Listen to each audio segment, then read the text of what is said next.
Yeah, we don't know how to do it. How do we welcome?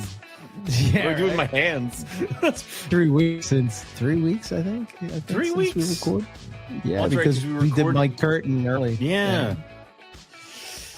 Well, welcome to episode 498, and in this episode, it's just going to be me and Owen. We're 2 away from 500. Oh, we have so much to talk about. Yeah, dude. Like a lot of shit happened.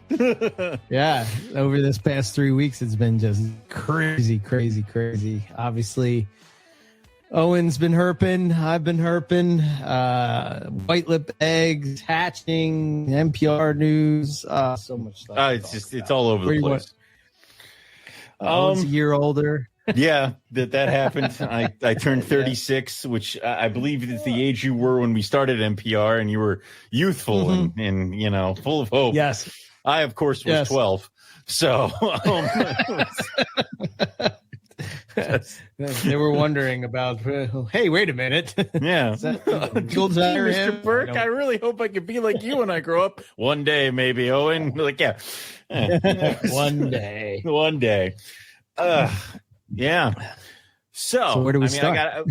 We've talked a little bit, but like, I guess let's start with Arizona because that was the main thing, and that was fucking huge. You guys crushed it in Arizona.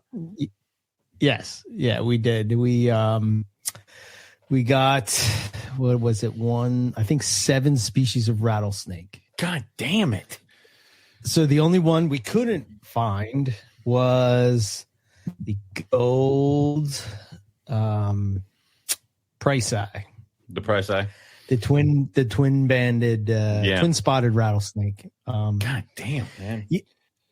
Yeah, man. I mean, and it's not for lack of trying. It never is. Like it's never, you don't see it because we weren't trying. It's because the damn thing wasn't there when we were there. Okay. Yeah. So the trip consisted of myself, Robert Stone, Justin Julander. Then we also had Phil tag along. Yep. And of course, Nipper Reed was there, which was awesome. Enlisted international help. Yeah. Yes. To meet him in person. And then we had Dustin Graham come on, and he basically stayed the whole trip. I think he was cool. You guys as well, but he basically stayed the whole trip. And that dude is a herping master. He's the new herping intern. we've expanded the intern pool. Oh. Yes. Oh, no. Now there's competition. Yes. I said, wait till the boys hear of us. No. The herping intern. That's unfortunate for them. Yeah. So it was go. Yeah, always is. As you know, you've been on these trips. You get it. I've nearly died. Yes. The thing is, like, you and I had like loose plans to go Tuesday, and Melissa's like, "What's going on with that?" I'm like, "I messaged Eric. He hasn't responded. He may be dead." Like, it is like, I'm pretty sure what happened is he walked into his house, put his head on his pillow in his bed that he hasn't seen in 10 days, and will now wake up tomorrow. And that's what happened. Yeah.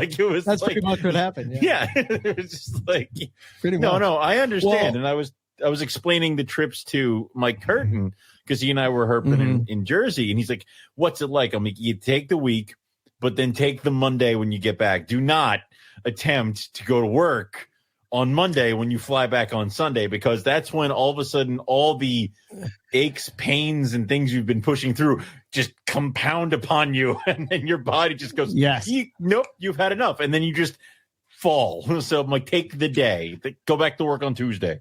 So the sucky thing was that I golf usually Monday and Tuesday, right? But because the trip, we left on a Sunday and came back on a Sunday, I had to move my Monday day off to Sunday. Oh. The only problem is that, we got to the airport, I think at, I don't know, it was like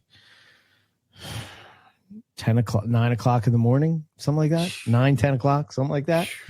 And my plane didn't take off until 4 o'clock, but 4 o'clock is 7 o'clock our time, which means that 4-hour flight put me home, about 11:30, almost 12 o'clock. And then I'm about an hour away from the airport. Yeah. And wait for your bags and all that shit. And then so you get home by like 6. Yeah. Like, so you get home by 2. And of course, by the time you get home, you're like, I can't go to sleep. Like, what am I going to do? Yeah. So I made it to about 1 o'clock in the afternoon, and then I was toast. So I came home and I sat in the chair and then woke up the next day. Oh shit, I'm supposed to go herping today. Oh no. After large herping trips, I imagine you just grab a blanket and fold yourself into a cocoon, and there's lights coming out of it as you rejuvenate. Yeah, exactly. Yeah, it was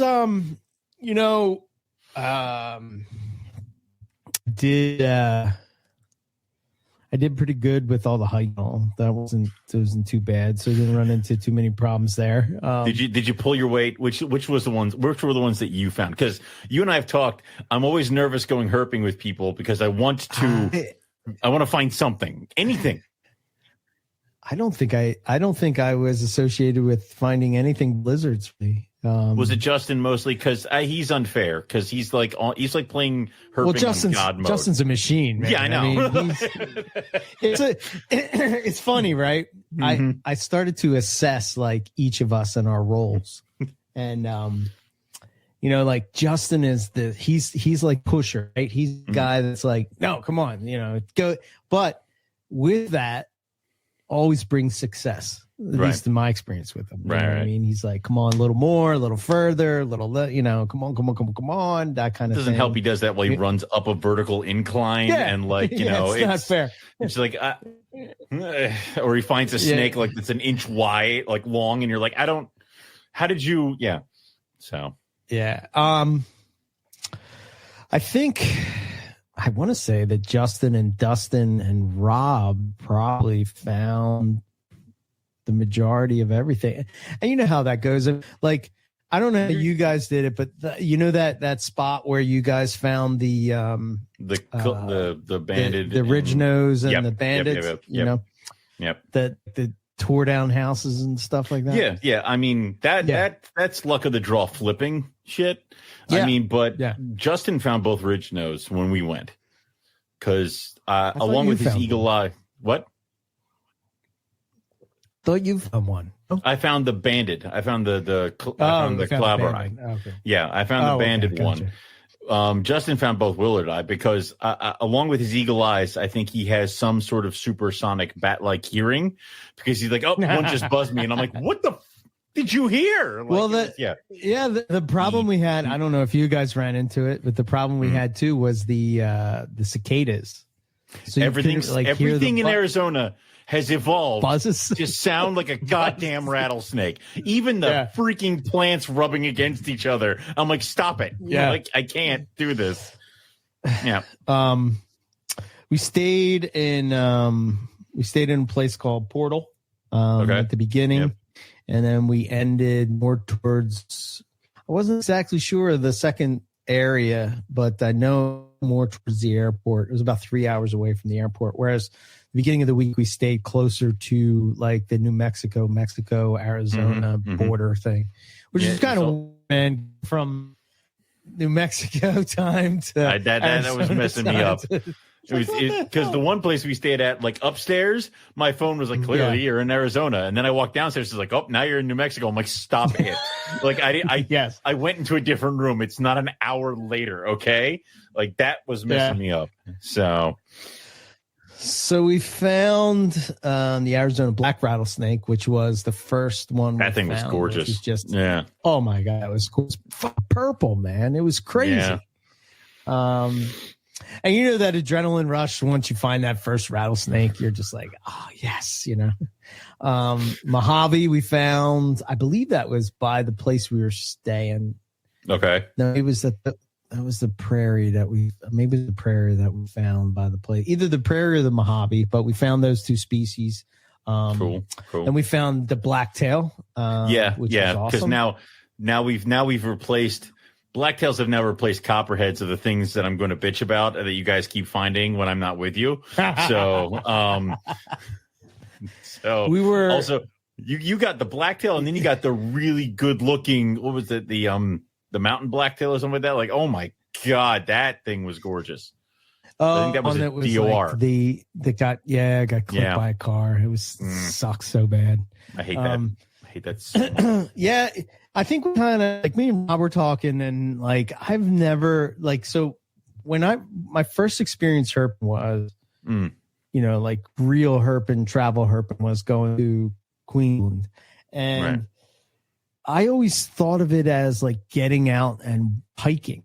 That's how I always thought herping was. But turns out in Australia, it's a lot of road cruising. Yeah, a lot of cruising. I don't know, man. Road cruising is kind of sucks. Well, number one, you got to worry about other cars, Yeah. I mean, it wasn't bad in places like when we were in San Diego, when we were seeing all the sidewinders. We were on like those roads that would service the windmills. Yeah, nobody was coming up behind you. Yeah. Yeah, there's nobody there. So that's a different thing. But like, I don't know, to see like constant animals killed and traffic and there's also like, if you're four guys in a car, like we were in Northern Territory, it's okay. The second you get above four, it's like this. Unless we're taking a bus, guys, this is going to be a little like, and the only two people who are herping are the people in the front seat, because what am I going to do back here? I can stare at the back of Justin's head and be like, I think he saw something. I don't know. He moved. So, yeah. I got stuck in the, you got stuck in the Hobbit seat. Like I was for it. Yep. I was in the back, right? And the reason I took the back is because I'm the shortest one, and I mean, let's face it, man. Let's be honest with ourselves. There's only so much room for legs, and these poor guys would have been jammed up. If I'm jammed up in that spot, they're going to be crushed. So I forget what I was saying. It was right. I think I said something to Keith when we were walking. He's like, "Come on, Owen, find something." I'm like, "I'm useless without a hobbit. I don't know what to do." Like it was just. I need at least one of them here. So yeah. I mean, I don't know. It was definitely. I definitely loved it. All right, so definitely, yeah. What was your favorite find of the trip?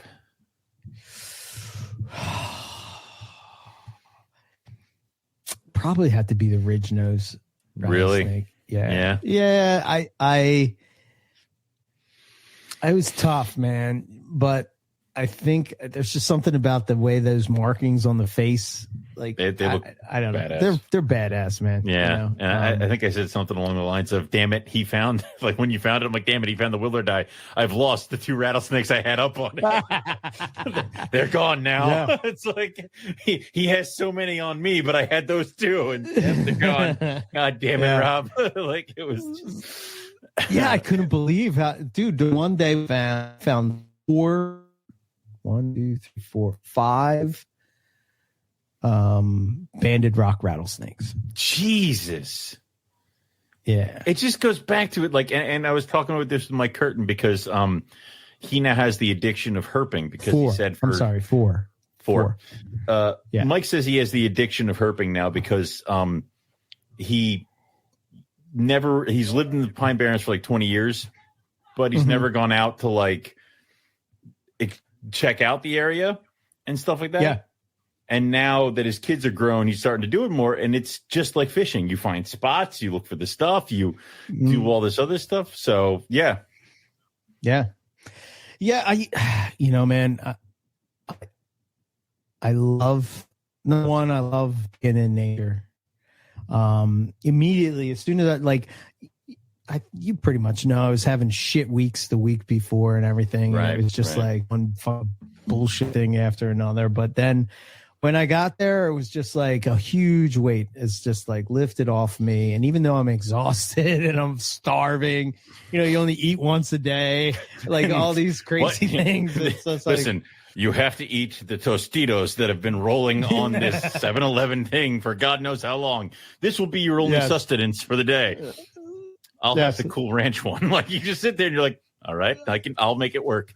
Like, it's, yeah. You know, it was funny. The one morning, I think it was the morning we went to look for Price Eye. I didn't get to have coffee. And, oh, dude. Inside, I imagine was like, you're just like one of those fainting goats where you just become rigid and fall over.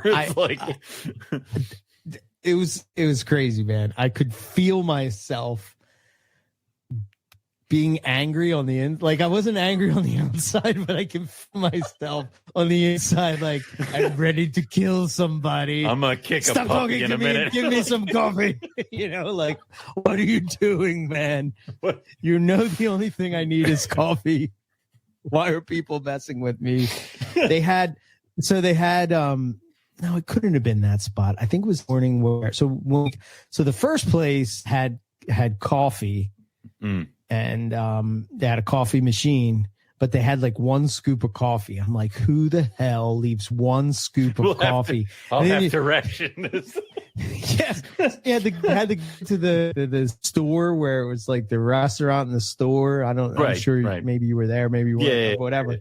It's like kind of like there's really nothing else. So it's like this general store. And I went in and I had the coffee in my hand. I was like, oh yeah, coffee, I can buy it, right? It was $10 for like a can of Folgers. And I'm like, what? I would pay it if it was $200, you know. But so it lasted me a couple days there, and then we brought it to the other spot, thinking maybe they don't have coffee. Mm-hmm. But their coffee pot hasn't been cleaned since like 1974. That gives it flavor, according to Jim. You know that. Well, it was terrible flavor. I never said it had good flavor. It was just its flavor. Yeah, it was. Oh, dude, you know, some rust with your coffee. I'm like, I take a sip and I'm like, oh, this is terrible.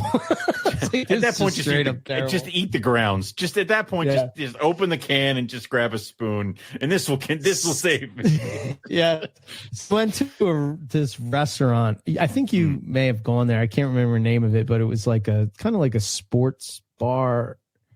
Yeah. I know. I think I know the one you're talking about. Yeah.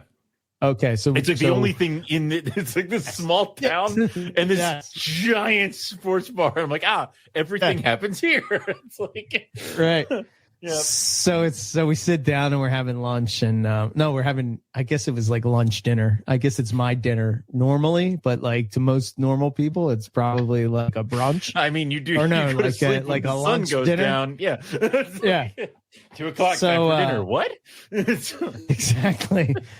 So of course I'm like, oh man, I have to order coffee. I won't be able to function the rest of the night. So they came up to the table. Oh yeah, I have a root beer. Rob's ordering beer. Dustin's ordering some kind of beer or whatever. And I'm like, I'll take a coffee, please. I'm like, old dude drinking the coffee with his dinner, and take a black coffee and you hold it with two hands and you're like sipping it. Like it's. Mm-hmm. But the crazy thing is, as soon as I had that, oh, dude, I was everything felt better. It was like I felt like Popeye, like because, no. It's because you're a drug addict and your drug is caffeine. You were going through withdrawal. Like it was 100%. Whereas we now say, stat sig. Okay, that's what we call. Not good. We don't call it 100%. So, Ipper pointed out that he pointed out some funny things about Americans.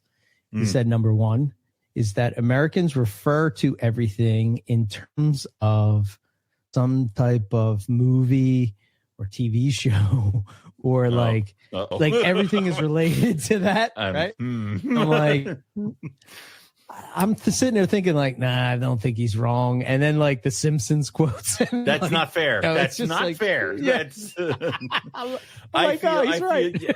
He's got me locked in a box there because that's not fair. Most of my life is nothing but movie and TV quotes. Yes. Come now. And then there's a term that we have embraced from Nipper called muzzing. We'll leave that up to your discretion to figure it out. Okay. And then stat sig. So Nipper says, you also say this thing 100% of the time, all 100%. Oh yeah, that's cool. 100%, so we decided to change it to stat sig. Stat sig. Okay. Yeah. We'll get the story when we do the holiday show where he yells at us about how the we Herping don't make, you don't make tea right. Yeah. Oh, well, that's very true. It's very, very true. Yeah, it was just awesome, man. It was awesome hanging out with Nipper, Phil, Justin, Rob. Too bad you couldn't go. Keith couldn't go. But actually, it was one moment where you guys were gone, and I turned to her and I said, "I'm so glad I didn't go with them." And that's when the white lip dropped, and it was just like, God, I'm so glad I was not there. Oh my God, I would be someplace in Arizona, and I'd be getting pictures, and I'd be losing my mind. Yeah. So, yeah. Yep. Well, that happened to Justin. His blackheads. Right, the blackheads. He's been waiting forever for these things, and he finally got them to produce, and he's not there when they're hatching. Luckily, his daughter was she was on top of it. She hooked it up, she's like a little reptile guru in training. He drove. And who better to have than Justin? Justin being your dad, teaching ropes. Justin drove out to Arizona, right? Yes. Those eggs would be with me. I would like those eggs would be with me, and I'd be plugging in the incubator at the Airbnb. So like, no. Like, yeah. Oh God. That's awesome though. But yeah, it was cool that we got him. We saw I think the other cool thing is a Western coral snake Justin found. Yeah, that was gorgeous. Which was just crazy that he found this thing. I mean, it was funny. It's so funny, these things that pop out. The Bob Ashley's museum place. What's that place called? His desert museum. Yeah. I can't remember. It's a really cool place. I mean, I enjoyed it. Yeah, I thought it was neat. And we had we were looking through like the Tel Hicks paintings and stuff, and there was one of a Western coral snake, and Nipper's like, oh yeah, I would like to see that, but there's no way we're ever going to find that. Like, I don't know if it's the next night or maybe the following night. There it is. Justin's like, coral snake. Toss that into the ether, and the universe gave him a coral snake. Yeah. Kind of like how we did the OP, I'm glad that Nipper's trip wasn't like one or two rattlesnakes. It was like one after, like it was a bunch of them. Like, I'm glad that worked out. Yes. Yeah. Like on the California trip, a lot of the same species, whereas on this trip, it was a lot of different species. I liked a lot of different species. It was much cooler. Yeah. So I'd rather get one of something and then be like, cool, check. And I don't need to look for that anymore. Like, it would just be that kind of thing. Like, I think we were talking about that when I was out with them on Sunday, because I'm like, eventually by the end of the trip, we were like driving and we're like, it's another night tiger. We're not stopping. Like, it was just like, keep going. We've seen so many at this point. So, but yeah, it was cool. Yeah, it was. But we had a great time when we went up to so the I think we got there. We headed out at like 5:45 in the morning. Ugh. And we went to this talus where apparently Price Eye would like be down in the rocks and stuff, and they would come up. I remember that place. Or like you would hear, you would listen for their rattle, and then you sort of like you're walking on the rocks and you hear somebody buzz, and then yeah.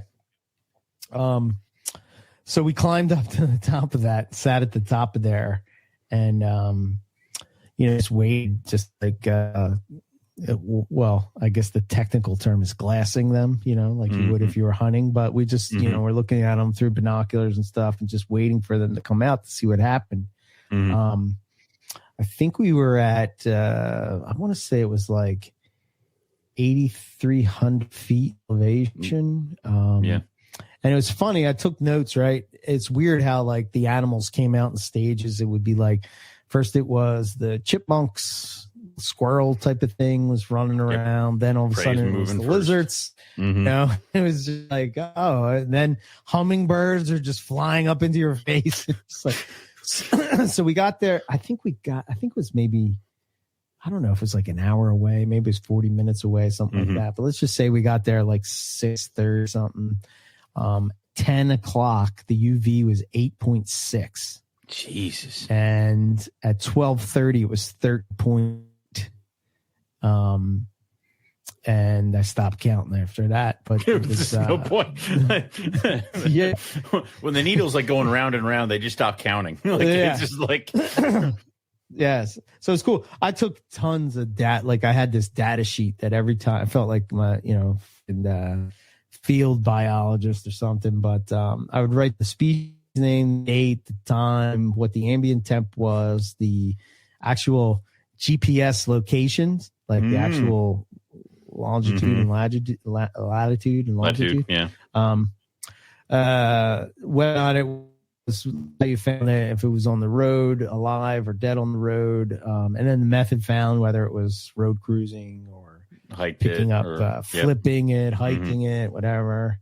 Obviously, I had the moon cycles in there. Of course, we must always consider the moon. Correct.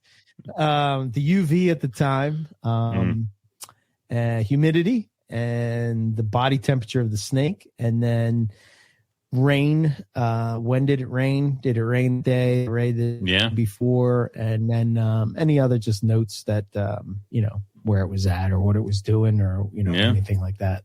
But so I'm going to make it into a PDF, like an Excel thing, and that'll be good for the book. I figure because this was the thing. I'm starting to feel, I know this is going to sound weird, I'm starting to feel when snakes are going to be, I don't want to say that they are 100% going to be out, but like I always find a snake when it feels like this. And it's I get that. You know what I mean? Knowing the conditions, like fishermen, they get up and they're like, yes, today's a good day. Now they still might strike out, but this feels like the days that I've done well. So I get that. Yeah. And, I was hoping it was like able to give me some information because I think we're going back maybe next May, I think. Okay. But we're going to do the northern part of Arizona because now we want to find all the rattlesnakes in the U.S. So we're so close at this point. We're a quarter of the way there. You and Rob are so close. Others are just hopelessly behind now. So, although I got pygmy rattlesnakes in Florida. You probably have found those already. Oh, you do have that. No. I've not. We got to go back because then we got to get Eastern Diamondbacks. That's probably the one I want to see the most. Yeah. And we were talking about that. That's the one that I know which one I want. I want the Sidewinders, and you guys will never go back because you have 500 Sidewinders, and you're like, it's done. I have to go by myself now. So no, hell yeah, I'd go back. Yeah, I'd go back. I thought about it as we were there. I think just the whole hanging out and having a good time. Yeah. It's kind of like, obviously it's only guys, so it's like a guys' weekend type of thing. And I enjoy it. I enjoy it more of not like the hunt and trying to find them is awesome, but you're also hanging with your friends and stuff like that because you can go on a herp trip or go herping with people and just be standing there in the woods and be like, why the fuck am I out here with these people? Like, it's just like, please God save me. So the fact that you find a good group to go with and it makes it fun because it's hard. I mean, walking around, I did one day in Jersey and I had to ice down my knee and I'm like, I'm getting too old for this crap. Like it is, my God. Oh God, dude, Jersey. I went and I slept at Mike Curtin's place the night before, which Mike and I were like, I'm like, oh yeah, dude, like let's go check out some snakes. We'll go to your snake room.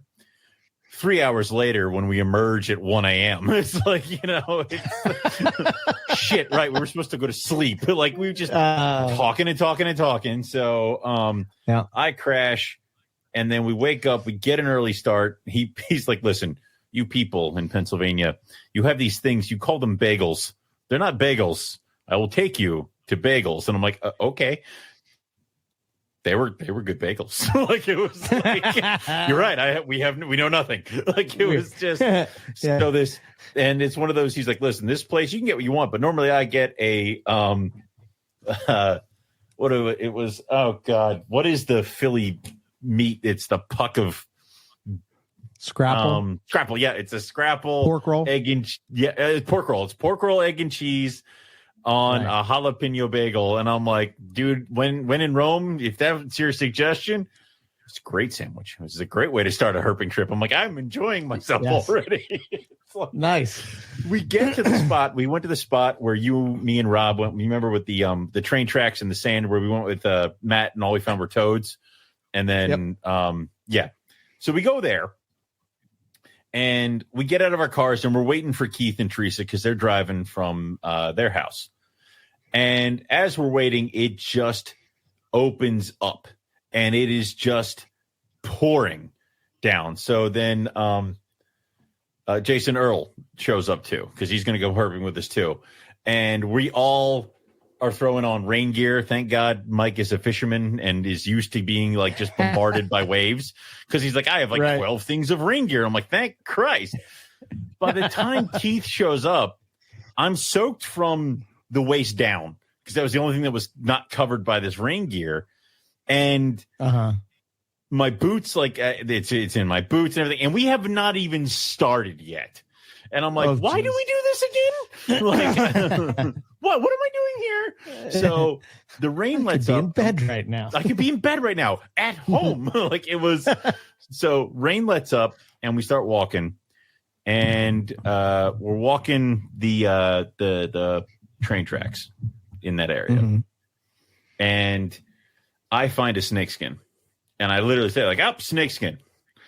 And then Keith is over on the other side with Mike, and they start coming over to see the snakeskin when Mike yells timber. So then we all kind of pivot and we see it curled up. I'm like, not a timber. And he's like, it's a hognose. And then it starts doing the flattened head thing and it starts opening its mouth. And then we're checking it out and it full on like dramatically died in front of us. Like, it was flipping on its back and it's laying there with its mouth wide open. And I'm like, yeah, okay, this is cool. All right, this was fun. Yeah. And after that point, I'm like, the whole trip now is butter because I saw something I've never seen before and I don't care about the rest. We found a box turtle. We found a couple toads. I was good. I was happy. So, didn't you find a rough green snake too, or a smooth? We did find a rough green snake. We went to a different place that reminded me a lot. Okay. Yeah, it reminded me a lot of the roads that I did with KJ down in Florida, where it was like almost like a logging path. It reminded me of that, a really crappy road in Northern Territory. The one that's like, yeah. That you saw the monitor run across. Right. That less rough and no tanks coming. So okay, we did that, and we would park and split up and do some because people were dumping trash and boards and stuff. So we would flip some things. And Jason found the rough snake and he brought it back. So that was cool. And then we kind of split up after that because Jason went back home and so did Keith and Teresa. And then Mike took me to a place near his house that is literally a straight shot down along the water where terrapins come up to lay their eggs. So nice. We're like, there were like 10 terrapins crossing the road as we're coming back up. And we're just, like they encourage you to pick them up and help them across the road. So we're just stopping. There were other vehicles stopping. People are taking pictures. They have a nesting site that has all these cages that they put over top of the nest with like little tags because they're researching them for all the things. There were tons of nests that had already hatched all over the place. And Mike's like, yeah, he's like, I knew about this road for forever. He's like, it's just Turtle Road. And I'm like, I know, it's awesome. Like, Turtle Road. Yeah, he's like, it's where the turtles are. And I'm like, this is great. And it was awesome. Like I did not think about going to see, like I've seen terrapins before, people have had them, Sure. but in the wild, man, it was just something different of like, this thing is coming out of the water. And at one point there's like, it opens up in the bay and you see their heads floating because they're waiting for the sun to kind of dip, and then they're going to come out and they're going to do stuff. So it was cool. Yeah. We, the one thing that, it was probably one of the coolest thing is like, we're walking through this one area. It was kind of a desert. We went there as the sun was going down, and that's when we found the Natrox, the Western Coral, the blacktail. Yeah, we found those three. Justin almost stepped on the Atrox again. And he's really not good at that. Like it was, yeah. So we struck gold that night, but like I could just see in Nipper, he took that in like I take Australia in, like every little rock, plant, bird, and just everything. It's just like, it's like sensory overload. You can't, so it was cool to see him like so excited about, snakes in the US. It's something that what was it? We were walking and Mike's like, goldfinch. I'm like, bird. Like it was look, Keith, bird. Like it was that thing where, but it's like for somebody who's nowhere, doesn't see these things, that's badass. It's like when I was up in Alaska with an eagle, when you see them every day, they lose their tarnish. But if you're just, come on. So so many, Nipper and Justin are definitely into birds, and Justin probably more so than Nipper, but like both of them just into checking out the birds and stuff. And apparently that area is like, we ran into quite a lot of birders, and I guess it's put like Portal is a spot where there's certain birds and stuff that are there. But I don't know, man. It was a good time. It was really really a good time. And then yesterday, I went up to Jim Thorpe with Kyle Taylor and his friend David. What's he doing? He in the hospital, like real bad? Yeah, he had a bunch of kidney issues earlier and stuff like that, and he still has some problems. But I think he was talking to a doctor. Oh yeah, I mean, he was talking to a doctor the one time we were up there, and he's like, "So I shouldn't be hiking or anything like that?" And they're like, and he's like, I'm like, don't tell them that when you're out in the middle of the bush. Just lie, like, dude. So, but he got around pretty good, and stuff like that, because he said that he wanted to do trips like we would do, but he can only go places where he can have his dialysis every couple days. So his base of operations would have to be a populated area that he could set up beforehand for dialysis, which I'm like, that's something that would hinder that. So it just makes you think, like, if you're healthy enough, if you got your health and stuff like that, and you always wanted to go before something happens, and then it makes it that much harder. I mean, but he mentioned you and stuff like that. So he took me to the one place, and he's like, we're going to flip some things, and we're going to see copperheads, timbers, couple stuff like that. So we're walking, and I pick up this railroad tie, and I pick it up and I look down, and inside the railroad tie was a copperhead. So I say copperhead, and everybody looks down at the ground. They're like, where? I'm like, no, it's in here. And we shine a flashlight in there. I'm like, my first copperhead. And we shine a flashlight, and it's like, there are three of them in there. I'm like, my first three copperheads. Like, it was just like, and the Band-Aid has been removed, and we're done. Yeah. So, and then we kind of walked around and flipped a couple more things, and we did find another copperhead there, which was cool. I mean, like, dude, it's like, having never seen them, aside from like zoological shit, they're gorgeous snakes, and their tongue color is like a bright kind of orangey gold. And the pictures I got of them, like, coming out of that railroad tie, the entire time I'm herping, I'm like, I wish Rob was here with his really good camera. Like, I don't care how long it takes because now I have to rely on these phone pictures. Like, it is just now I have to do it. Like, but it was cool. And then we kind of walked around. We found a couple ringneck snakes after that, and a pickerel frog and a green frog. Then it just got way too hot. Like, nothing was out. We checked a couple places for hognose and stuff like that, but it was just so brutally hot.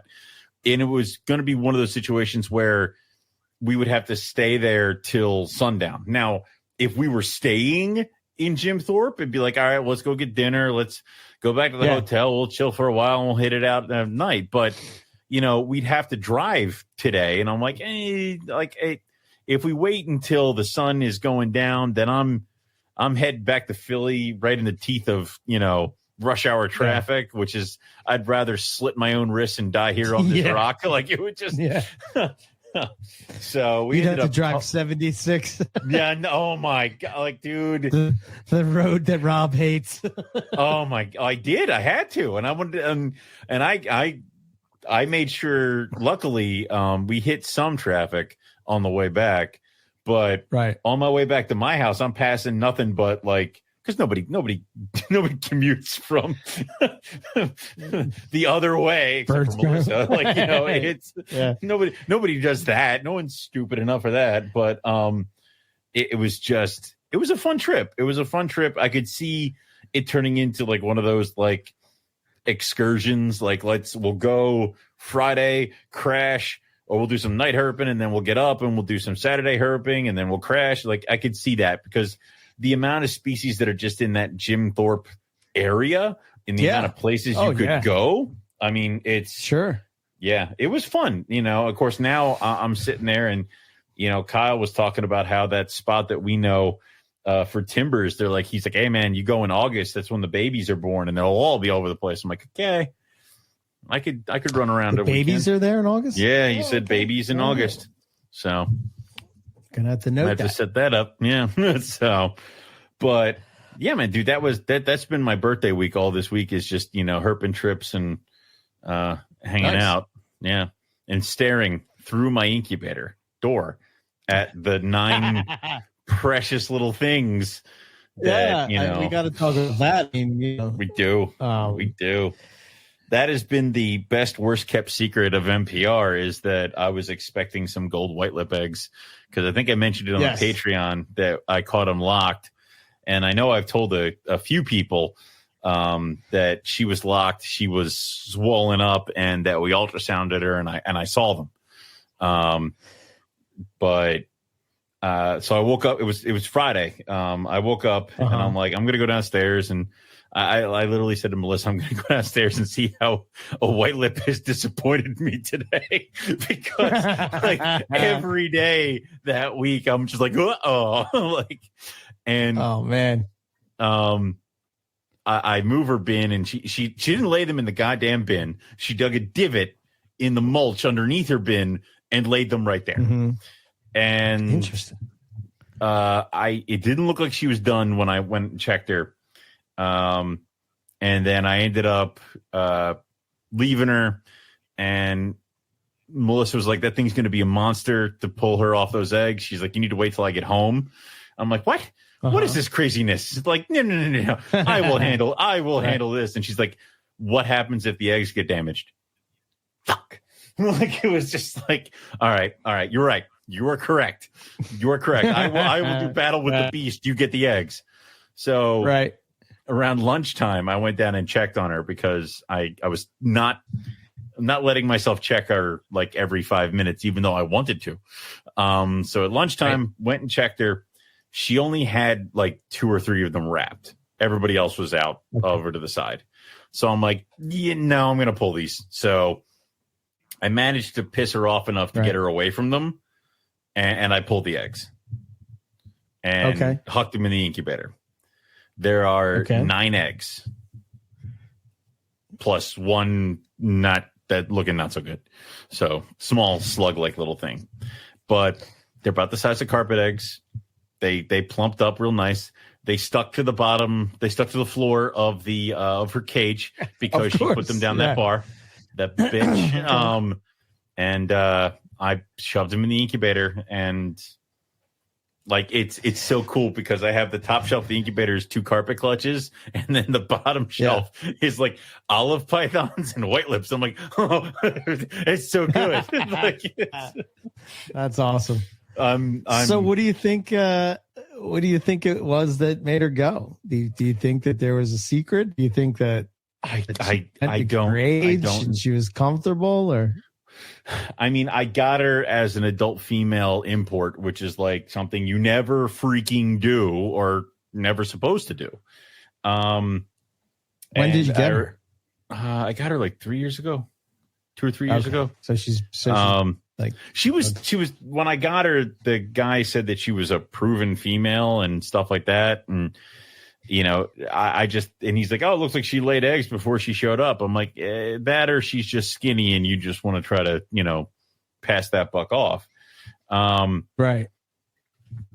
She's never like, I mean, I paired them last year. That was the first year I paired them because I think I got her and it was a weird thing. And she ended up missing one season because it's just how it worked out when I got her. Okay. And she's been in that 6-foot cage for a little bit. She's been in there for a little bit in that area. I don't know if it's a mix of her diet, which is just rodents. I mean, she's not doing anything. The male's the one who's on birds. Right. I think, honestly, it was just the male was in there at the right time because he was there. I had paired them up and I mean, you saw I got the first lock and I was just like, oh shit. And it was one of those things where they were kind of locked and I'm like, no, well, I think I see what I think I see. And then like the next day it was like tails twisted around each other, full on lock. And I'm like, nope, I know that one. Like we're good now. So, right. And then we did the ultrasound of the olive python. And I'm like, well, screw it. I'm just going to ultrasound the white lip. And I pulled her out and she was so thick, like the thickness of a pregnant python, that everything in my brain and everything about me was like, she's gravid. You're done. Right. There's no need to ultrasound this animal. But I want to see the eggs. But I do want to see them. So, and then she just went about her thing. Cause then, she swelled up and she was huge. Right. And then the male went into a shed. He went blue and I pulled him and then I left him alone to go shed in his cage. And that's when we kind of ultrasounded her. And I'm like, there's no point in him going back in there. They're all there. So I know we kind of talked about how like males will go through a shed depending on what female cycle is. So yeah. And then she shed out and it was just nothing but waiting, man. And she ate, I think maybe once or twice. He was basking belly up. I mean, you kept sending pictures and I was around Robin. Yeah, we were on the, I think it was at the beginning of the trip, maybe. Yep. Yeah, you guys were like, yep. I'm like, Rob, what do you think of this? And he's like, oh, come on, man. Don't do that unless they're gravid. And I'm like, that's what I thought. But Owen's saying he's not sure. And I'm like, listen, I don't know, man. You do not. I am not the kind of guy that calls my shots. I don't know eggs are coming until they're right in front of me. Right now, I'm still debating whether they're there. Like it is. Right. I don't give a damn what she's doing in that cage. Right. I don't trust her. So then like we're sitting there going like, oh man, I hope Owen backed it this year. And then sure enough, like a couple days later, you're like, it was so messed up because the Wi-Fi was shitty. Yeah. So you like sent a text message and I'm like, I know this is white lip egg. Get me the Wi-Fi quickly. Quickly. Take me to it. Come on, Justin, drive faster. Get to the top of the mountain. Do something. Like I'm looking at the little bars on the top, like 1, 2. Oh no, it's back to 1. Damn it! Back up! I got these eggs, and you guys are all like commented back and forth, and I'm like, no, I can't see them. It was oh god, I was running around the house like and Melissa's like, I need you to not have coffee today. I'm like, why? She's like, your heart is going to explode because you're running around in this house like some sort of pit bull on a cocaine. Like, I'm like, okay. Yeah. So, you count them until they hatch out and all that stuff. I can't. Yeah, I know. I get it. But people are like, Are you getting hit up already? Oh my God, dude. Like, because I even put in the post, there's no list. I will sell them when I'm damn good and ready. Like it is, if that ever happens. And some dudes, like some people are like, well, what's the weight on the female? It's the thing that I always warned you about. What's the weight of the animal? I don't know. Heavy. She's not that heavy. She eats like, yeah. She's somewhat heavy. Put the boy in the girl's cage. With the girl. Like it was, damn it. Yeah. And I walked away. I think the Python gods saw you on Colubrid and Colubroid Radio and said, this is a bridge too far. No, we must get this man back. How can we get him back? Did you hear that episode where Zach's like, are you a colubrid guy with pythons or a python guy with colubrids? And I'm like, I refuse to answer this question. This is a loaded question. Yes. But, oh my God, it was, this has been a species. I mean, I think you can go back to the archives. Like when I got my first. You've been doing this since the beginning. Pretty much. It's got to be close to 10 years of trying with the species and just working on it and building up my white lip collection. And then something happens, it goes down, like yo-yoing. And it was just, and it's just like one of those, I think somebody's like, oh man, you didn't quit. I'm like, I probably should have. Like it was like, oh God. Yeah, but I think it's just that thing, man. If you're driven to do it, eventually you're gonna nail it. You just got to stick with it. And I really do think that if you stick with a species and actively try and do your due diligence as far as like maintenance, care, food, it will eventually breed for you. The animals want to breed. The biggest problem I see with white lips is that people get them huge. And then they just shut down as breeding. White lips are not Burmese pythons. And they are a slim, thin-bodied snake that needs to live in a tree or it's going to get eaten by something. And that's the mistake. She's not that big. She laid 9 eggs. Right. So, yeah. I wonder, I guess, what is it? Like the average is 12, maybe? 12 to 15? I think 12 to 15. I mean, I don't know. The problem is that how many people have gotten clutches and actually, like, are we going to start to get to a point to see averages? I mean, how much data is there in the wild? I don't know. Yeah. I don't think a whole lot. I mean, that's one of those weird species of python where. Well, I mean, we were talking about this on the trip, skewed. Do you believe in the different species? Are they subspecies? And then even with that, like some of them haven't even been seen in the wild. Do this, just in jars, but then it's things. Even if you try to get an average for eggs of like in the US average clutch size, it's skewed because it's like, well, there's usually 12 to 15. Yeah, that's because Ryan Young's female lays 12 to 15 and he got it like every year for the past 4 years. So it's like, is that the average or just that's the data we got? So I don't know, but I am. Well, the cool thing is that you got them before you moved. I was saying that to somebody where I'm like, we're gonna move, and I'm never gonna get white lips again. Like I need to enjoy these 9 eggs because it's never gonna. It might never happen again. The clock is reset. Well, it's like another 10 years. I just got. I got my third clutch of olive pythons. So, and this was a different female, same male, same setting. 11 good eggs. And I'm like, all right. So olive pythons, I'm getting into a rhythm with these. If you can do 3 years in a row, you got a rhythm with the animal. You got it. You know what you're doing. Okay. With different animals too. Right. Huge. Right. Yes. Right. I ran into a white lip clutch. Like I ran into it. Like it happened. now I have to make it happen again. But that is stage that is step 15. We are on step 1B, hatch eggs. Yes. Like it is right. Then you got to get them going. Are they difficult to get going? I don't know. I've never done it before. Yeah. Now, are they difficult to get skin or whatever? Exactly. Like, are they difficult to get going compared to what? You know, a horribly inbred corn snake that, you know, doesn't, all it knows is mouse. Or the mad hogs. Am I going to have to wrap it in gecko skin? I have quail. Is it like an olive python? Is it one bird initially? It can't be as hard. Maybe.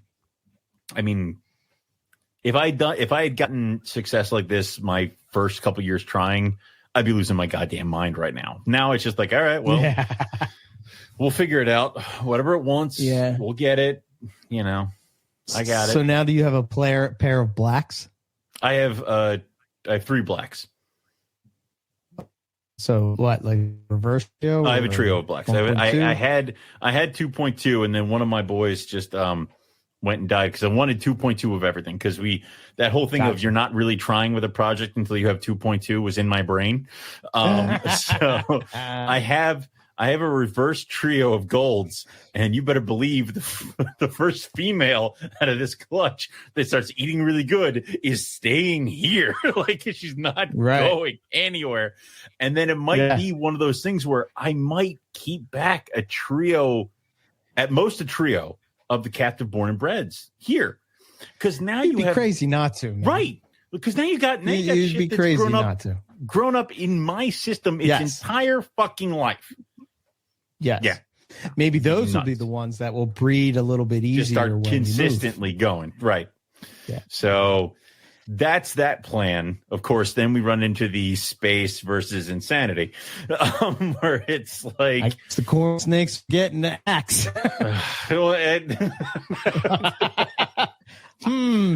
You're right. This now was Python we will know. God things, because they're like, you can't keep all the colubrids and do your white lips. Like, it's right. Are you a Python guy with colubrids or a colubrid guy with pythons? We're about to find out. Well, yeah. See, I'm a python guy with lizards. I'll admit it. That's what I am. I'm a python guy with lizards. I'm a python guy with toy lizards. Yeah. With miniature lizards. I'm a python guy with lizards and likes to herp rattlesnakes. Yeah. I would never keep a rattlesnake. I have no desire at all to ever a rattlesnake. None at all. Well, yeah, and that finding them in the wild kind of curves that for you, but nah, dude, it was intense, and I'm still waiting on a breadlock clutch and rhinos. Season ain't even done yet. Oh, Jesus Christ! I know, you have some work cut out for you this year. Holy well, what's funny is like so Ryan got gold white lip eggs. And they fucking hatched before I got gold white lip eggs. I'm like, when is their season? Like it's all over the place. This is why nobody can figure it out, man. Right, make their own season. You just need to pay attention, and she needs to just be with the male. So I think that's it with those Indonesian pythons, man. I swear to you. I know. You know, Gary was saying about getting them colder. I know you do get some of them colder or whatever. Mm-hmm. And you've tried that approach, and I'm not saying that don't work, but I do think that there's like this window, and I think it's geared more towards like pressure drops and stuff like that. So yeah, you know, when you see that happening and you see certain actions coming after those weather events, then I think I would agree. Move, especially if you're paying attention to like sheds and all kind of. Yeah, you know? I mean, let's put it this way: they were together from October till he had that shed, which was last month sometime. So, and I would separate them, feed them, and put them back together the next day, and that was just it. Now, if you break it down, I saw the locks, like you reversed from the eggs of when I saw the locks, and you're right on the point. But I mean, they were kind of cuddled up together, which was different. Yeah. Normally, I think the year before, she wanted nothing to do with him. They were kind of separated in this, that, and the other thing. So they did get along better this year. I'm trying to get her back on food. She was trying to, she ended up digging down deep into the mulch and just kind of sitting there and not eating. So I had to do a complete cage change and stuff like that on her. It was rough on her. The size she is and the eggs. But I've seen worse in a carpet. Right. Like, so it definitely was rough, but I've seen so much worse. So yeah, I just got to get her eating again. That's cool. Is she a picky eater? She's a monster. And I will say this though, since she laid the eggs, she has been an ornery. She would maybe hit the glass if I disturbed her. Now I'm like across the room doing something else, and she's just pounding the glass. And I'm like, okay, so nice. This week she's gotten better. So she's not been as pissed off and ornery this week. And I think it's because the eggs are gone and I did the full change. So she's starting to get back into her groove. So I'm going to offer some food this weekend, and hopefully she takes it and it gets her back kind of rolling. I will say that I did feed. She's a medium rat eater through and through. The size she gets is medium rat. Just because medium rats are expensive as shit right now, or they were last year, she was getting large rats and small rats depending on which one we were going with that day. So she was either getting a smaller meal or like a couple really big meals. So there was that kind of too. So I don't know if it was that kind of cycle feeding as well, if it was just heavy food and then spigot off. So all right, okay. Next is cool, Team Wars. That's the next one on the list. Team Wars. Now, that's the thing is people are like, oh, now you got to do the Team Wars. I'm like, I only did this one once. I got to get this one figured out, and then we'll move over here. Like we can't. We have to repeat this. Like, read the next things. Details. Stop. Well, I have to recreate that. Why? You got the 9. I want more than 9. Like it's whatever. Yeah, that would be tough, man, because you think about their availability currently and the price of what they are. Yeah. And it's like, holy shit. So I probably keep a group, sell a few, and then go buy some of Brian Young's either, black white lips or gold white lips. Yeah, I might go pick up a captive born and bred boy from Ryan or something like that for the blacks, because then I would have the 2.2 again. And I have a captive born and bred female from Lisa, and then I have my 2 wild caught adults. So I'm going to give them a shot next year. They look good. I did introductions with them, but they're both kind of a little too young. But they didn't kill each other, so I'm like, plus good check. No murder. So and she's been eating pretty good, and he's just Kaiju is he's the boy I got from you. Okay. Yeah, Kaiju's a monster. Like he's just so he'll go good with her. And then we'll just still have to see about the boy, but it's like you take the money from the white lips and you get that ring python male and then a golden python male, and you get that Mandarin rat snake female. And then I did something else. I got a 100 flower rat snake male now. So yeah. Did you have species before? Did I have 100 flowers before? No, I wanted them. No, but I traded a Aren't they the stinking goddess snake? No, those are the Chinese king rats, and I have those. Oh, okay. I have 6 eggs from them incubating. Like, excellent. Something else I have to figure out. Like, I got 3 new species this year. I got the Chinese king rats laid eggs, the blonde Madagascar hognose laid eggs, and the white lip laid eggs. Dude, you're living the dream, man. I don't know what's happening here. Good. One day I'll wake up, or pretty soon I'll awaken from this nightmare to a bunch of non-feeding babies, and I'll want to kill myself. So we've balanced out NPR. I've given you all of my breeding juju. The breeding juju away. I've now taken the entire show's breeding juju. Now just the herper. I'm a field herper now. Oh no, embrace it. It is what it is. That was no Jason, longer breed.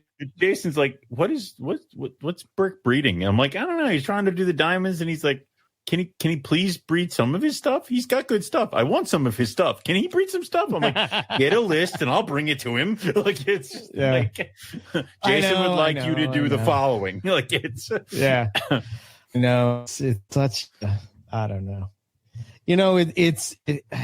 I love taking the years off, and I really did. Although this year this was a 2-year hiatus. Yeah, the 2-year hiatus for breeding. Well, no, that's not true. I did get one clutch of gelatins, but yeah. But here's the thing. It's like we always say that you're your first customer. Like I'm breeding the animals. Like I have the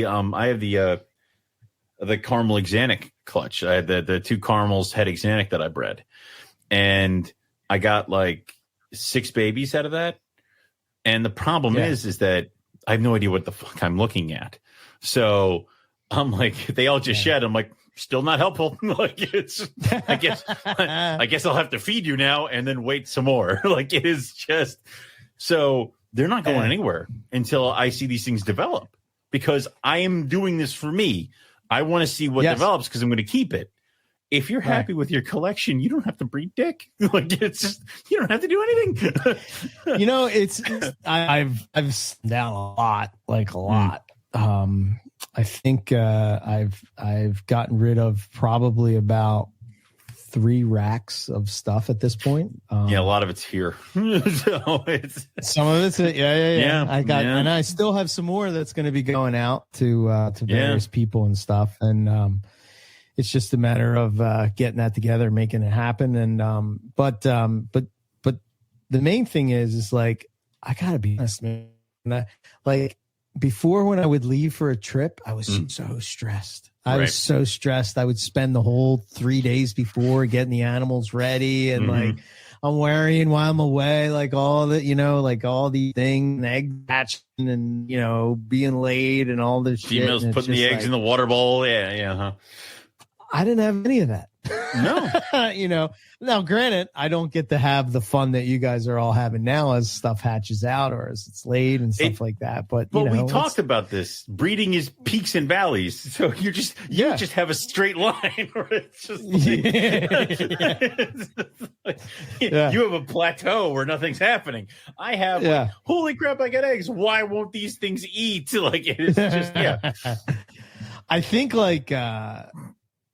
so next year I got to be very careful, because I might do what I did the year before. Don't overdo it. A couple years before, where I didn't breed for a year, and then when I waited the first time when we first moved here, and then the following year I just went to town and I had like 15 clutches of carpets, and I was like, never again. Oh God, never again. So many IJs. Oh my God, dude, it was crazy. Albino this and that, and this won't eat and that won't eat. Is this an albino zebra? I don't know. I don't know. What is this thing? I don't know. It looks awesome, but I don't know what it is. So, somebody, please, God, tell me what this thing is.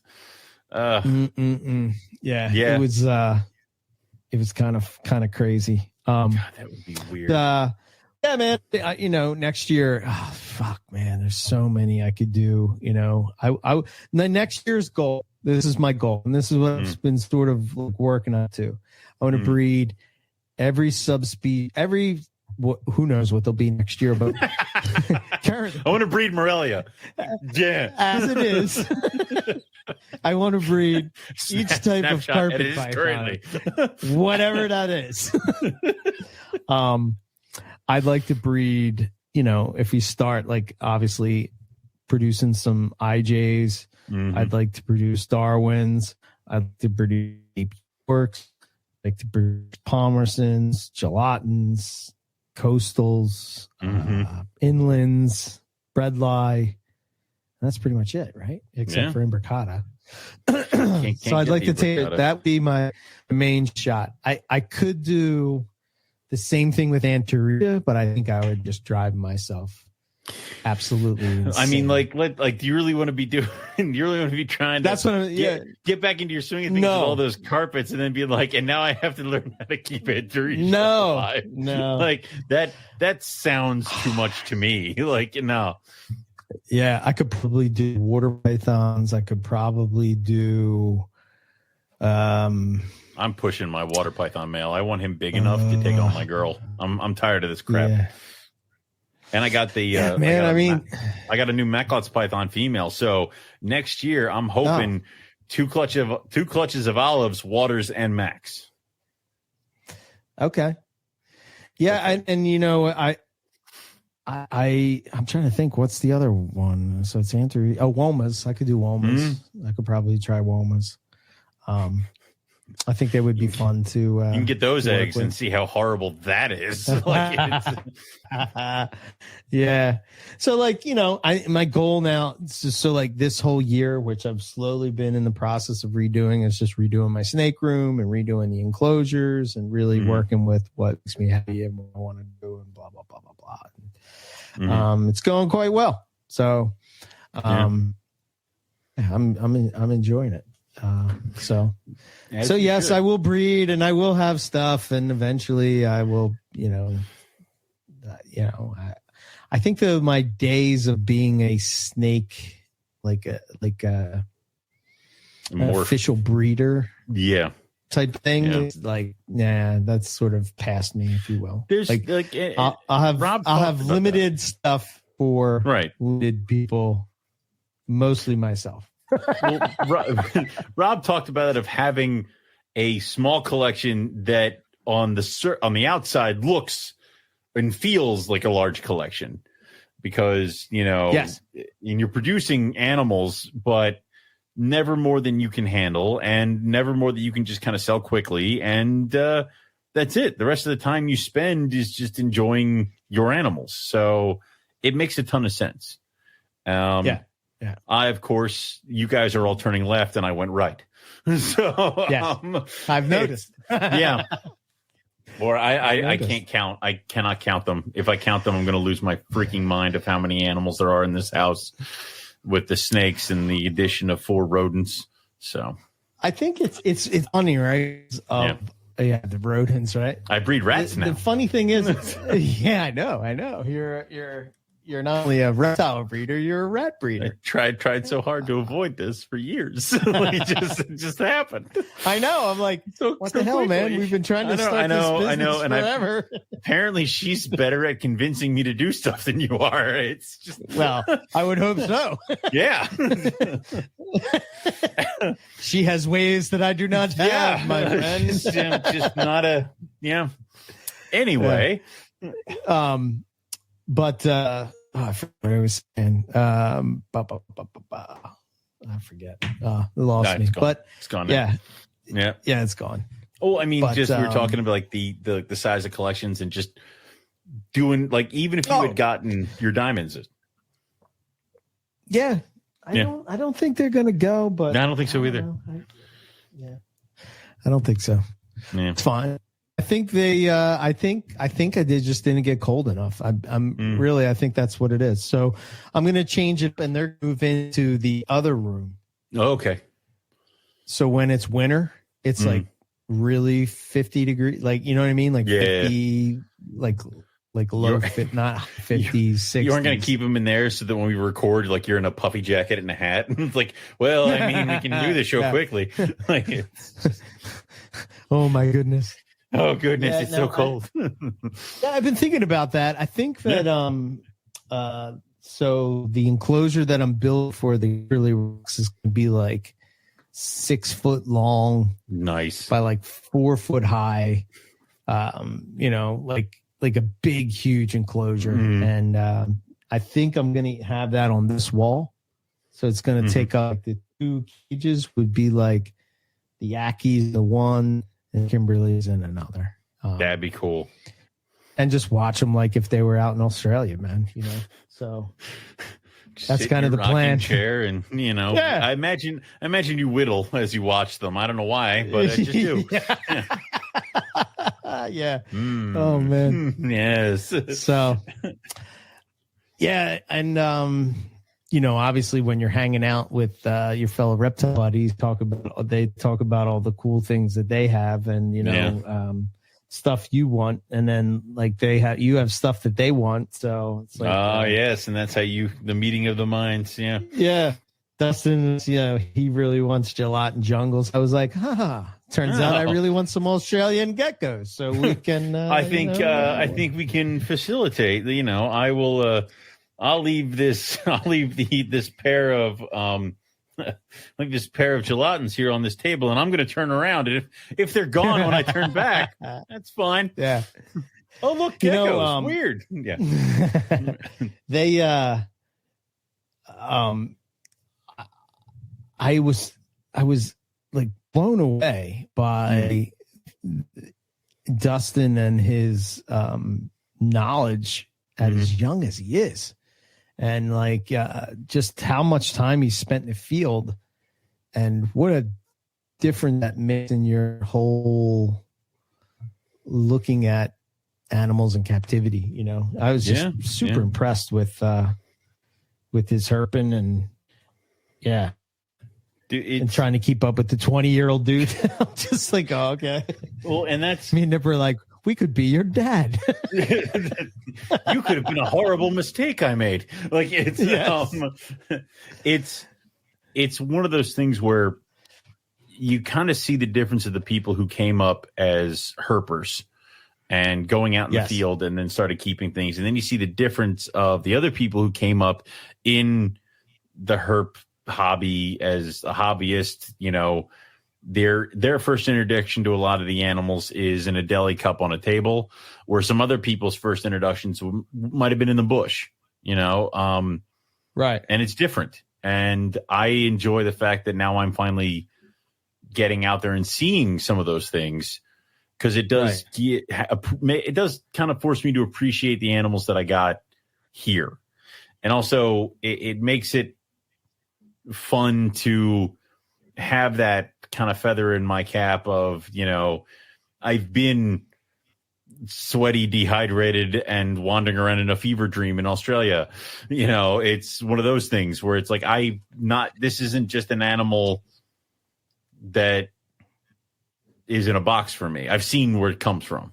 So yeah. I think that makes a huge difference for everything. Yeah. Like that's seeing in the wild is like is next level stuff, but it's a different monster entirely. Yeah, and it's the cool thing is like, as much as I could feel the draw before I left for Arizona, right? I'm reading the book American Snakes. Yeah. And it's an excellent book, by the way. Yes. I don't know how far you've gotten in it, but I barely good. Started it. I'm gonna carve into it later. Yeah. But I think you'll enjoy it, because you enjoy American Snakes. I do. I have several. Yeah. Yeah. But it just got, you know how it is, right? You're reading something, you're getting excited about something, you're about to go herping for the same thing, and you're like, this would be so cool to keep this, and da-da-da. And I'm like, keep a couple of pits. It would be cool to keep an indigo. It would be cool to keep a group of garter snakes and a bioactive thing. Watch them do the breeding ball. Yeah, I know. yeah, and I'm like, no, fight the urge. You gotta resist. Resist. Yeah. God. So I made it through, but it was tough. It was tough. It's gonna feel. Can you imagine how good it's gonna feel to actually step off that plane in Australia? Like, oh my God, man! You guys get to do that before I do, but like, I can only imagine. Just because even the first time getting off that plane and being like, "Holy crap, I'm here," was enough to bowl me over. Stepping it off and being like, "Holy crap, I'm back," is going to be enough to. And in coastal carpet territory, man. I mean, we're in the mecca of coastal carpet territory. It's like coastal carpet python. Hopefully, we see a bunch of them, because basically they're at people's houses. Right? So I'm hoping that wherever we stay has like a carpet. There's a rumor. The roof eating a bird. there's a rumor that there is a new Herping Australia Facebook message group that does not include me, so that I don't feel hurt. I don't think so. I don't think it includes me either. He lied to me. So it's. Oh, maybe are you? No, maybe there is a different group. Yeah, I bet you there is one. I think it's okay. I thought you were in it. I am in the one, but I imagine there's going to be another one for the other trip. It's NPR in Oz 2022, Brisbane and surrounds. See, that's not me. You're not in there. You're not in there? No. Oh, see, yeah. They booted me. Yeah, that hurts more than going. Yeah, you don't want to see what we see, man. I mean, of course I do. I'm just gonna rage the whole time. Like it's. Well, I'm going to definitely send you pictures when we're there. I mean, of course, of course. Yeah. But. Yeah, it's. I mean, there will be some snake stuff there, but a lot of it is going to be, dude, like seeing a Lacey in the wild. That'd be cool. That would be cool. Yeah, come on. Lacey would be cool, dude. Everything's cool. Everything is cool. I know. There's the Asper is there. The leaf-tailed geckos. Cool. Dude, there's so much. Spotted pythons are there. Woma pythons might be there. Blackheads are a possibility. Well, I mean, again, dude, you know me. I'm also like cool. And where can I see a platypus? Like, what else you got here? This is a crazy place. What's that other one? Shinglebacks. Yes, that dude, that would be cool. Such an iconic Australian reptile. That would be cool. Yeah. Yowies are in that area. Those don't exist.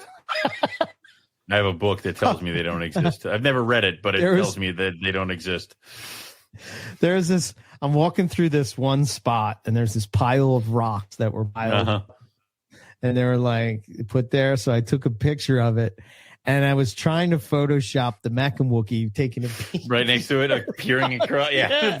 Yes, I was like, I think I can make this happen. I can make it work. Yeah, no, that's not how that works. But I was that was interesting. And then the one night, I gotta remember this story. So the one night it was real late that we got back, and we were getting up real early, and I think we ended up going to bed at like maybe 2:30, 3 o'clock in the morning, and we had to be up at like 5 o'clock. Everybody go lay down for 3 hours, pretend to sleep, and let's get going. Yeah. So I remember having 3 beers too that night, which is a lot for me. So I was feeling pretty good, so it was fun. I was talking.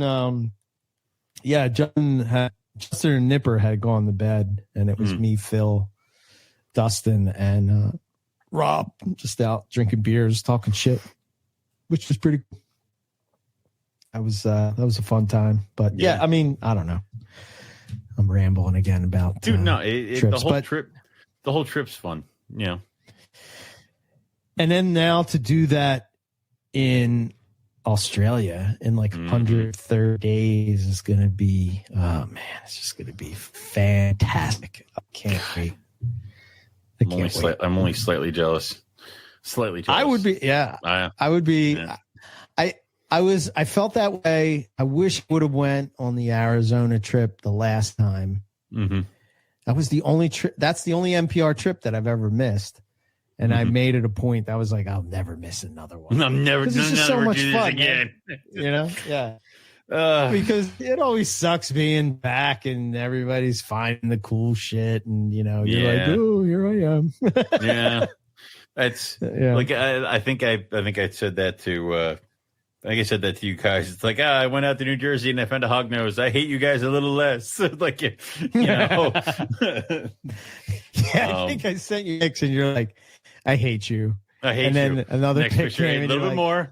Just a little bit more. Yeah, just keep going. Yes. The gauge is growing. Oh man. Yeah. But Yeah, till next trip. And then obviously we're going to keep doing the states until we get all Rattlesnake. So, and the other thing we were thinking about trying to figure out how to do it, but just to do like a herping contest. Yeah. To where I know we talked about it before, and I want to say Justin brought it up on the trip, but basically like you have to, go out herping in your area. And, whoever percentage wise, it has to go by percentage because it can't go by, actual species numbers because I think Nip would have like 5 snakes he has to find in all of the UK, Nipper something would like win that. immediately. Some crazy like, it's just like, exactly. Screw that guy. Yeah. We could try to figure out the rules for that kind of stuff. I would be all for that because I know there are people who are really devoted to that kind of stuff, and getting all the species in their area. I'm way too casual for it. Unfortunately, I'm like, cool, let's walk around and see what we find. Yay, toad. Like, it's like, what kind of toad? Don't care, toad. Like, right, toad. It's just a toad. But I'm happy to find toad. But yeah, we could totally do that. I'm all for that because I feel like birders kind of have that one up on us where people are like, oh man, I did a big year this year. It's like the great year where like you get all these animals in a certain thing or something like that. I don't know. But, yeah, man, birders have it. They have that shit nailed down. they ain't messing around. It's like a point system. Jesus. All the birders we saw throughout the thing was pretty crazy. Yeah, but birders are weird people. But but no, dude, it's been, like I said, like we were talking before. I'm like, it's been like, I feel like we haven't talked in forever. Like it feels like there's so goddamn much. Like still a lot of things. Christ. Yeah, it's been a minute for sure. Yeah. I know. Dude, I came back and I guess I was jet lagged. Well, the first day I was shit, and then Tuesday kind of was the only day off. I had to get the pool going and whatnot, and so I spent a lot of time doing that later in the afternoon, and so the podcasts have been a little bit late, but no worries. We'll get back on track. Y'all be fine, okay? Like there's business. There's like stuff. 15 years of backlog. I mean. Yeah. But we have so everybody knows Nick Mutton and Lucas, our good buddy Lucas, is intern. Yeah, Lucas Lee. He's doing a podcast with Nick, and it's called Beneath the Scales. Yes, that's a great name. Yeah, I love it. Right, that's a good name. Yeah, it is. And so they did like a it's a pilot episode. Pilot episode, a teaser, if you will, of what's gonna to come. So I should probably have that out sometime that week. So yeah, we'll see that. We have so many spin-offs from our original great show. It's so weird. So, I know. I felt like too. I've been in kind of I was saying this on the trip. I've been in kind of a funk for like the past maybe month and a half, and just a lot of bullshit and work and home and blah blah blah. But I feel like NPR like sort of like was what's the word? Taking a back seat to all these other ones, and I'm like, no, fuck this. I mean, NPR is the OG, the original. We can't, the one that cannot be matched. Everybody else get in line behind, okay? Like, correct. So that should be back in line, and we should be running on all cylinders there.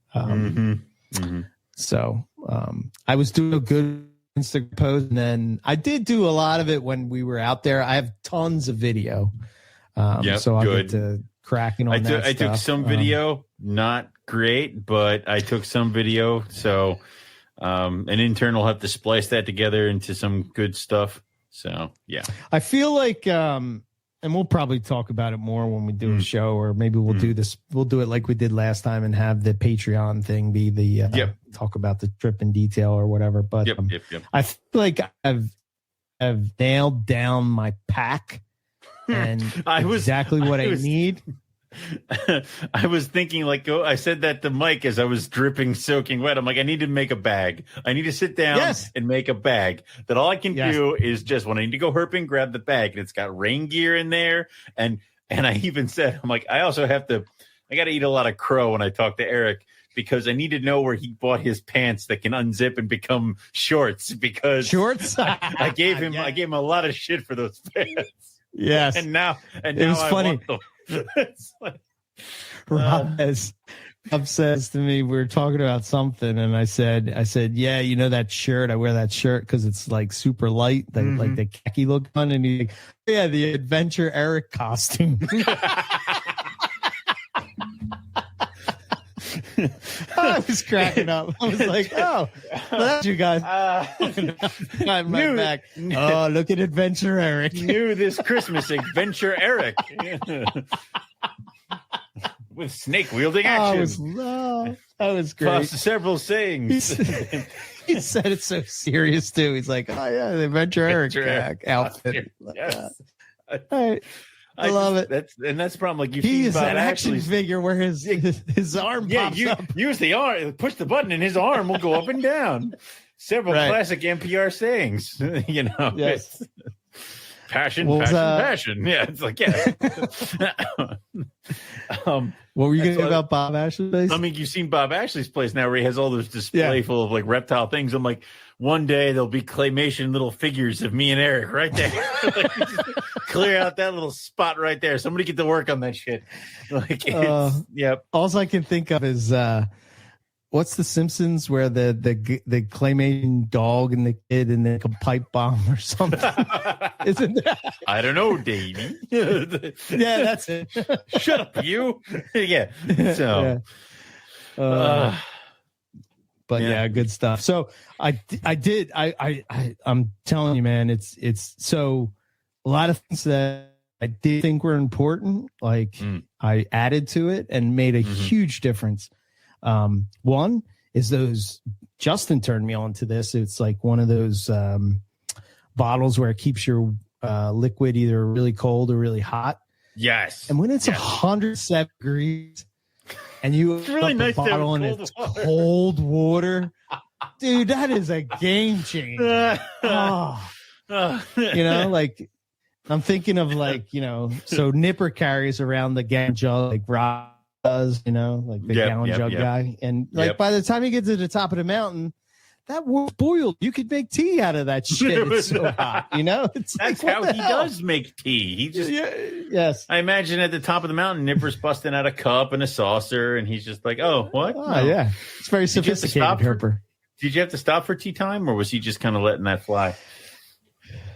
Yeah, it's just so happened that our tea time corresponded with my coffee time, so we really didn't bust each other's balls too bad. Yep. It's like, I think he would have. I think by day 2 he would have killed me in the woods. Is what I'm saying. Because possibly. Oh yeah, it was great to hang out with him. What all those guys are awesome. You know. We had such a good time.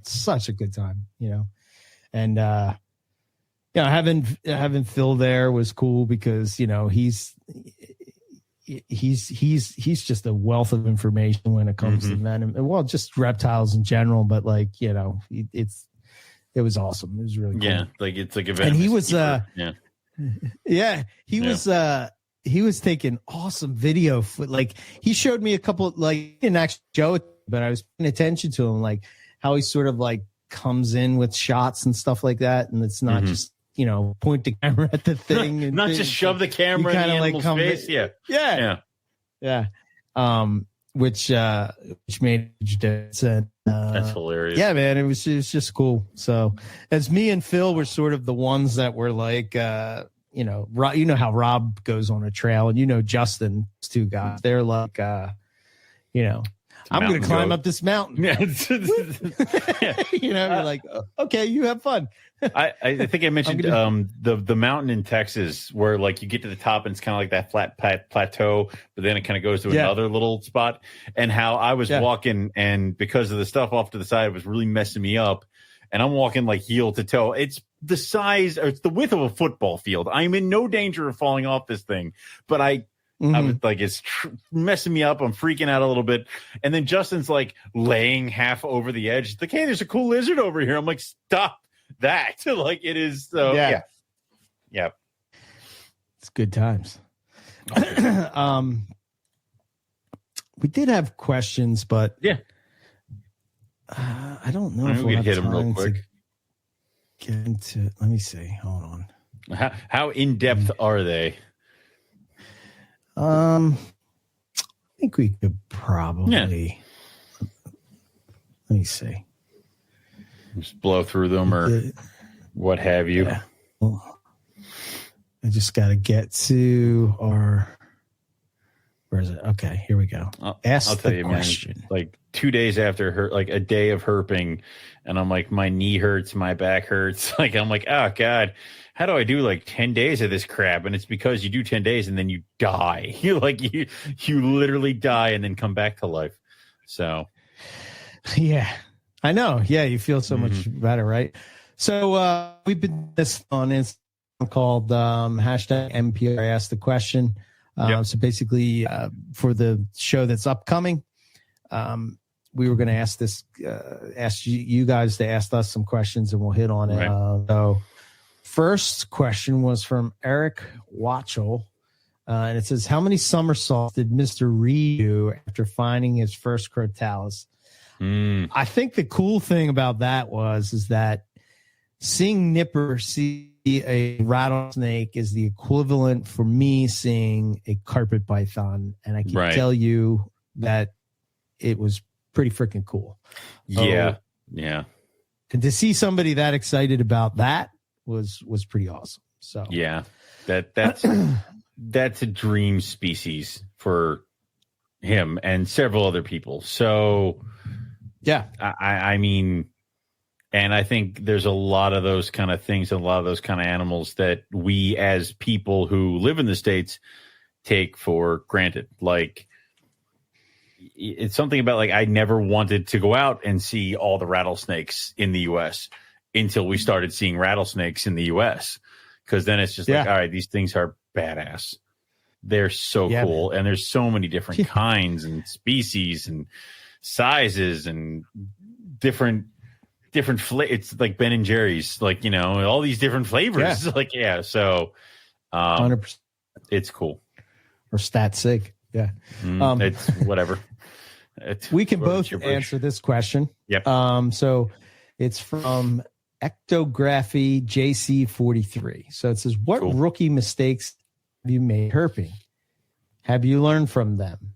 For example, not bringing enough water, insect repellent, road cruising westward as the sun is setting in your eyes. There's that. Yeah. Rookie mistakes. Go ahead. Rookie mistake I have made is not packing rain gear. So for this one, and also not packing an extra change of clothes. So this past trip, I made the horrible rookie mistake of, number one, not packing for. That's why I wanted to talk to you about those pants. It's like, I think you should be able to adapt it, because you might start and it might be cold, and then it might get warmer, it might get hot. If it rains, like, I think you need waterproof clothing, because if it's going to start raining, like, I was worried about what my phone was going to do in my pocket.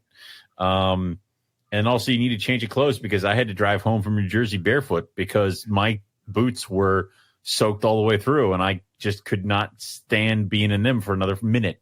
So luckily that was 1 day of herping. You imagine if that had happened to us when we were on like a trip, like, I'd have extra change of clothes, but then what the hell do I do with my boots? Like, it's, I definitely think you should be prepared for any kind of weather without having to adapt too crazy, because you can check the weather all you want, because we did.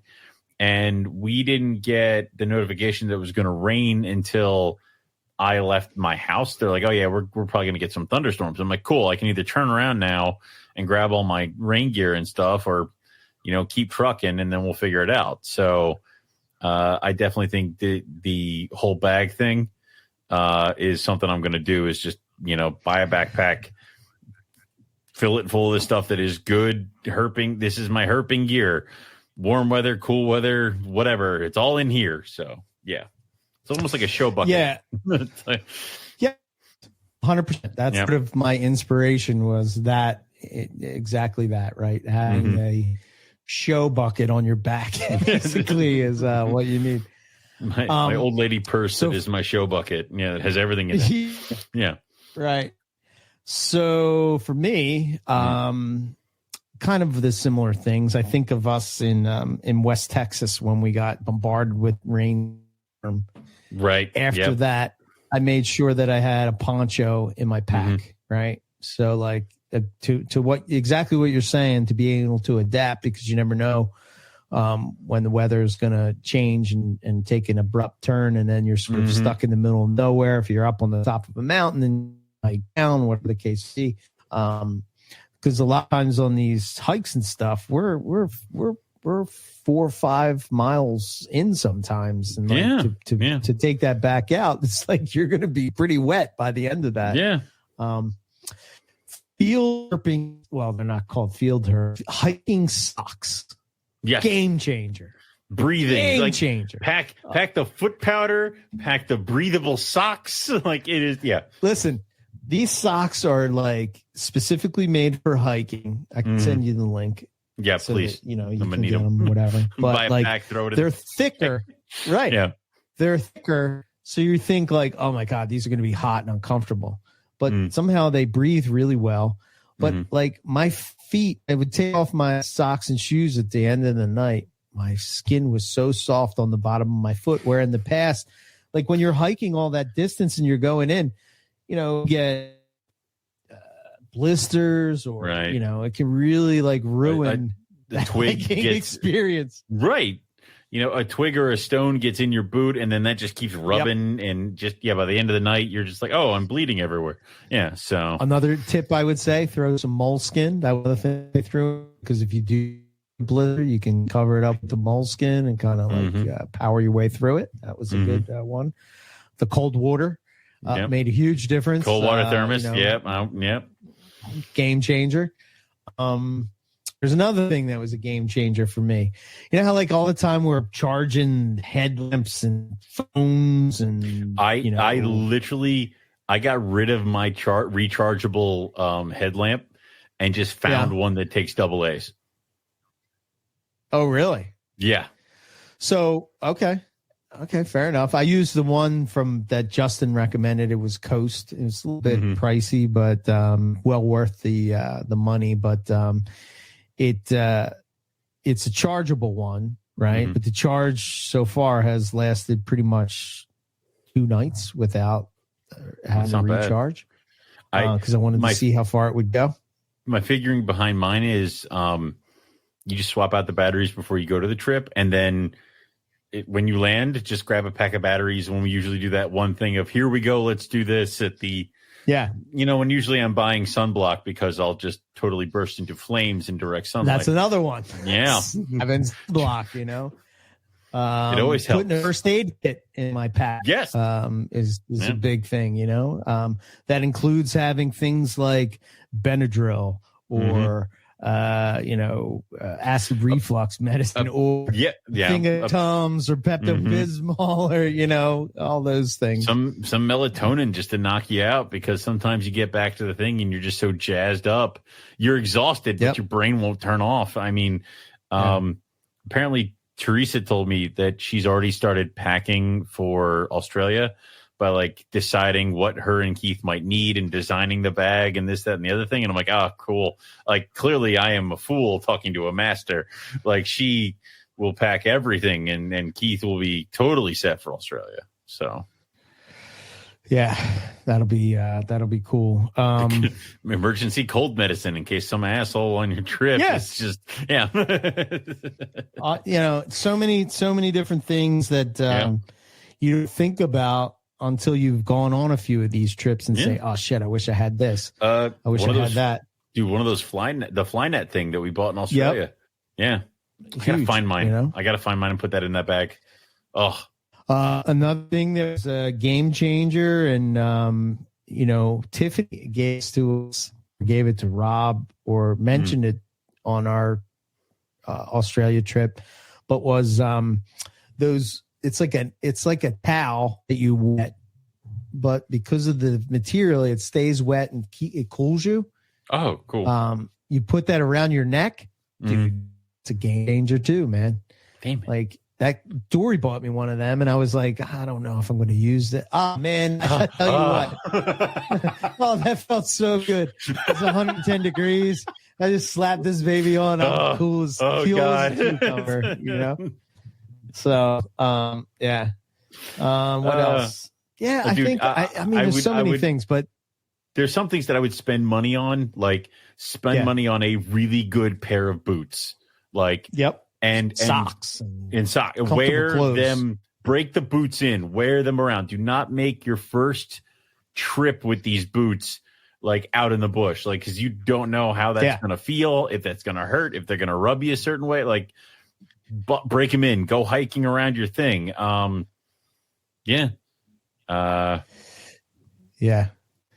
there's so much, and the problem is you're gonna forget something until you start again. Yeah, 100%. So it's one of those things, like each trip I take, when I come back, I sort of reassess what I need and what I don't need. Having a small hook in my bag, where I had a regular size hook that I carried around. Right. But like when you're dealing with small species, more delicate species, having a small hook on the fly comes in, is handy. Extra handy. So all good stuff. Oh, I was saying about the charging stuff. I bought this bank. Yeah, the charging battery. Yep. That I keep in my bag, right? Just charging battery in case I'm out in the field and I need to recharge the phone and whatnot. But I'm talking about like you plug it in or whatever. It sits on the table or whatever, and it has just all the plugs, and you just plug it right in. So there's about 12 different sock spots, so you can charge like 12 things at once. Things all at once, So you can just sort of charge all your shit at one time, because at least for me, like when you get to these Airbnbs or whatever and you're staying, you have a plug. If you're staying at older houses, maybe there's a plug. Maybe there's like one in your room, and you gotta unplug the lamp that's in the room to plug in your shit. Yeah, right. So as opposed to this, where I can just plug it in and charge all my shit. Yeah. So. This is Jason Earl. Earl's Exotics. What was your favorite species you found, and how many firsts for you? So we'll refer back to the original Arizona trip and say you can answer that question. What was your favorite that you found? The favorite I found out of the original one was my trip was the Clobberai. Because I got that one, because that was nice, and that was my first for clubs. That was my first for willardi. Even if you want to get down to it, that was my first for the horn lizards out there. I mean, do you really want to split the hairs? It's probably my first for they got the gopher out there and stuff like that. That was my favorite of the trip, would be the club. Yeah, I think mine was the willardi. That was the first for me as well. Arizona black rattlesnake was the first. That was nice. Mojave was a first. The prairie was a first. I did see a blacktail in Texas, but I think this is a different species. Different kind. Western Carl was a first. The Sonoran gopher.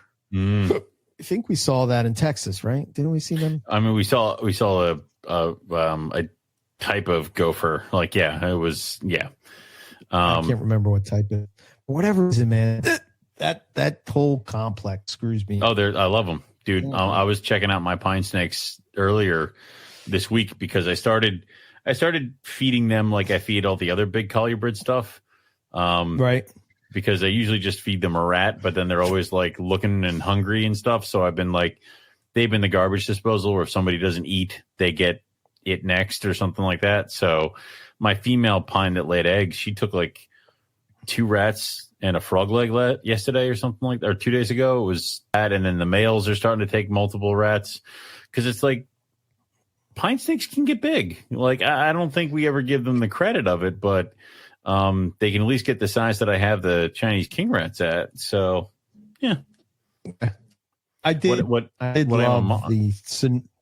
Oh, go ahead. I mean, what I'm a monster for is I pulled my false water cobra out of their cages because I'm like, I'm going to upgrade you guys. These cages are going to be a little big for you, but you'll grow into them. And I pulled them out of the cages. I'm like, oh, you grew into them already, did you? Okay, good. Like I'm like, oh my God, they were huge. They're huge. And I'm like, Jesus Christ, what have I done? So, yep. Yeah. Yeah. The one for me as well. So a lot of firsts on this trip. It was my favorite was original. This trip to PA was my first copperhead. We said that, so lump that in there too. And my first Eastern hognose. Nice. And the last question we got is snakes and crafts. How are her? Oh my God, I have like the hiccups. Yeah, hiccups. So Jesus. We're gonna cut this short. I want to read the question and mute myself. Oh my God. How are herping techniques different from Arizona desert versus East Coast forest terrain? I mean, I think Arizona desert, the good thing about Arizona desert for road cruising is like there's horrible desert and then there's a perfectly nice blacktop. And it's like there's that. Also, all plants in Arizona are designed to stab you. So there's that part of it too. Oh my God. So, you know, the trekking through Arizona brush is just your socks eventually just become pin cushions and sandpaper for like the ride-alongs and the thorns and stuff like that. And you're all scraped up. So you definitely bleed more. But the other thing is that it's a lot more open. So you have patches of scrub, but it's a lot of rock crevices. There's not really a lot of big ground cover. So hiking desert is easier, but if you stray off the path, everything is just going to kill you. But then like hiking East Coast is just like ankle thick brush, like plants and stuff like that. There was a couple times I was walking. Yeah, ticks are another thing.